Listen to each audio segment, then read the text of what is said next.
welcome back. I hope that you enjoyed the break and that you seized the opportunity to forge new connections and networking and using the chat platform, of course. And with me on stage, I have three gentlemen. Welcome here. We have Trond, Mikael, and Ville. Starting with you, Trond, you join us from all the way from Norway, and you're currently the CFO at Obos. Tell us a bit about Obos and your background. Well, Obos is kind of a big animal, a conglomerate of different businesses, actually. We're one of the biggest residential developer in Scandinavia. So we build around 3,500 homes. For the Swedish audience, we own Myresjöhus and Smålandsvillan, which is more known brands in Sweden than Obos.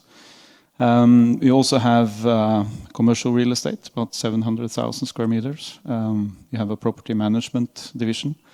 And we actually own our own bank. So the 11th biggest bank in Norway is owned by Obos. And we have equity investments around 6 billion NOK. So we are the biggest shareholder in NCC, Veidekke, AF-gruppen. And we have a portfolio of startups of around 15 to 20 companies. And as we heard here today, the economy in Sweden is maybe not at its peak, but how do you see the future outlooks in Norway? How's the business environment in your opinion? I think the business environment is quite good. We have sort of a state economy which is very solid. So I mean, there's a big difference between the crisis you can see and the actual. If you look at the unemployment rate, is close to nothing. Mm-hmm. So I mean, the sentiment is good. I think from a Norwegian point of view, it's more matter how do we actually utilize that sentiment for the future generations and not get lazy because we have the oil today. Thank you so much. And Mikael, can you tell us a bit about your daily job and your responsibilities? Yeah, sure. Yeah, I work as a partner manager in Jedox, FP&A platform, working with partners across the Nordics, also working with our clients, our customers, enabling them on their finance transformation journey. So a very diverse workday, I would say, speaking with a lot of people. And you're based in Copenhagen, and I heard you're a bit of a foodie. Tell us about that. That's true, yeah. Yeah, so if you go to Copenhagen and need restaurant advice, let me know. But yeah, I like to go out, have a good experience on a restaurant. And although that might not be the most environmental friendly topic right now, then I do enjoy steak tartare. So, yeah. No smørrebrød? Smørrebrød with tartare, yeah. Yes. With tartare, of course. And turning to you, Ville, can you tell us about your daily job and the responsibilities? And I'm also curious to know if you could be a mentor for a younger version of yourself. What's the one piece of advice that you would give yourself? Okay. So I work at Stabekk, and we offer a solution for CFOs for planning, consolidation, reporting, ESG, just to mention a few.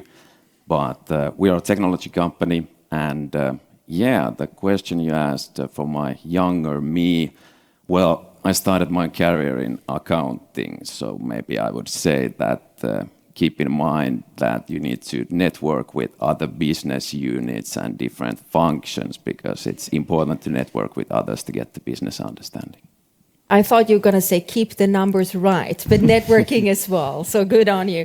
And I know your hobby is alpine skiing, right? Yeah. How have you gained any unexpected insights or skills from that you've been having as a benefit in your role as FPA and a professional?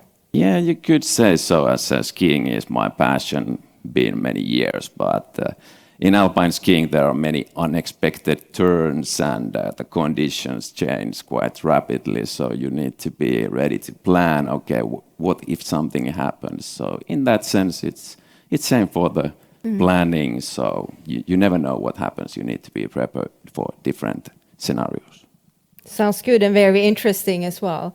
And I would like to continue to tell you at the home office that our deep dives are running still. The next one is up is the financial close, unleashing efficiency. That starts at 3:30 if you'd like to join in on that. But now, gentlemen, let's dive in to today's topic. And I'm going to ask you straight away, what would you say are the key elements in setting up an integrated business planning system that not only streamlines finance processes, but also accelerates broader business decision makings? What would you say about that, Trond? That was a big question. Yeah, starting off small, right? Yeah, and I think it's important that you separate the system and the process side, because not being a system supplier, for me it's really important that if you want to go down that route, that you really understand what you want to achieve. And I think back to the partner from Deloitte, break down that complexity and say, well, if you want that integrated planning and you want to build a structure, what do you want to get out of it, and how will you make it better for you to manage the company?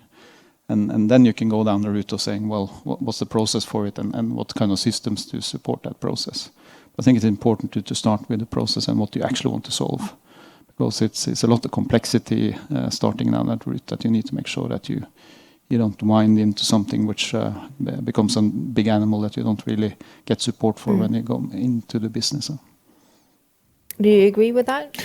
Yeah, and even though I'm from a system supplier, I agree. It's of course about the systems, the solutions, but also about the people, but also about the culture. And I would say something that is really, really important to really make it into integrated planning is that it's really connected with the strategy, with the strategic direction of the company. So it kind of lives with the company. I think that's really important. Do you have any add-ons, Ville? Yeah, so when talking about integrated planning, so it's not just FP&A. The idea is that integrates the operational processes with the financial processes in one platform, so that you get all the people together doing the plan in one unified technology, which helps, of course, comparing it to the legacy systems or spreadsheets, where that is really challenging to achieve. And as we live in an uncertain economic situation, as we all know, does it increase the need for a more efficient planning and budgeting process? Does it make the process more difficult, would you say? Yeah.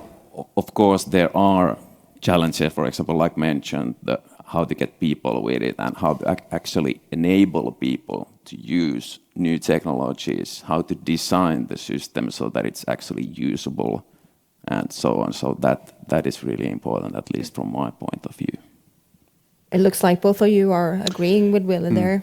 Yeah, I think so. And I think also with all the changes and the rapid changes, that goes for the economy and the environment around us, but it also goes for internal processes often. So down to sort of at what level do you do that integration, and what level are you able to maintain a data stream which is sufficient over time? Because if you do a long process and then you've done an acquisition and you've done a merger and then the whole group is not part of it anyway. So, I mean, you need to decide on what level do you actually need or want those data to meet. Yeah. And I would say that, yeah, in an uncertain world, definitely there's an increased need of planning, forecasting. But I don't think the answer necessarily is just to forecast more often. But I think this is where also some of the modern technologies come into play. So using maybe AI in the forecasting, or maybe using more, you could say, a scenario-based forecasting. So having like master plans with various scenarios that you can quickly adjust. I think that's very important. And in an environment where continuous improvement is the norm, how do you maintain a competitive edge through measurement and automation? Yeah. I think, again, one of the key aspects is really that your planning solution, your platform is really connected to your strategy, to your strategic goals. So it really helps you move in that direction as a company. It doesn't really help you if it's just siloed solutions for each department. It needs to be connected. It needs to be connected to the strategy. You need to be able to take the right directions to move you forward. And I think then you can really get a competitive edge from it. And when it comes to, for example, automation and AI, that actually the thing is that it helps you to get more time for the valued things. So moving away from the routine tasks, copy-pasting between different spreadsheets, for example. So when you can really use modern methods for planning, like drivers, trends, predictive planning, those things all help you to really focus on the most important tasks you have on your business. And what do you see as limitations or single biggest obstacles in the traditional FP&A planning techniques have become apparent in today's fast-paced business environment, Trond? I think the structure behind that is in a hierarchy, and it is sort of based on coming from the accounting side. What you need to do is change the mindset to look at the business side. What are the key drivers for change?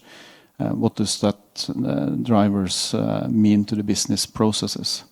And so we need to look at the value chain more than the accounting structure. I think that's sort of you're coming from two different directions, but going forward, I think the business side has to sort of win in the sense that that's really where you identify the need for change. Do you have any I thoughts about that, think Mikael? it was already said a little bit, but I think more and more we go towards that more and more people in the organization are contributing in the planning, in the forecasting, in the budgeting process. But of course, we don't want to create big repetitive tasks for them. So we need to set up solutions that enables them, but enables them fast, and use some of the modern techniques to really help create an integrated business. Yeah, exactly. And how to get that real-time insight for the decision makers, that's really important, because if you're just forecasting for the sake of forecasting, then you're only forecasting, but it doesn't actually help anything when the different situations change in the market. Trond? I just want to answer, because you said what can create the benefit. And I think the technology is open for everyone. It's a decision whether you want to go down that route or not. I think where you create a competitive advantage is how do you use it. So how do you actually use that efficiency in the planning for better decisions? And that's down to executional leadership. So the value, I think technology is a productivity tool. So it can enable you to get more sufficient data, or better data, or more efficient time spent on data. But it's really how you use it where you create the advantage. And time is running fast for us. So I think I will have one last question for you all to answer. And what advice would you give organizations looking to transition from traditional FP&A planning to more dynamical and flexible methods? Really think about why you want to do it and how you want to do it. And then don't underestimate the complexity in the scope you're trying to build. That would be my key advice. Good advices. Hope so. Yeah. And Mikael? Yeah, I could add, have strategic alignment. I think it's very, very important. And as you said, Trond, also leadership buy-in, obviously very important. It has to be a solution that lives in the entire organization and really supports the goals of the organization. So that's important. Besides what mentioned already, I would maybe highlight as one thing is the unified data set. So basically the help is that then you don't need to manage the data in different systems or so on. So aim to go with the one unified data set, data models, so then you can reach the one source of truth in the end for the whole integrated business planning. Perfect. Thank you so much for being here, sharing those insights and knowledge of yours as well. And looking forward to meeting you in the future. Thank you. Thank you very much.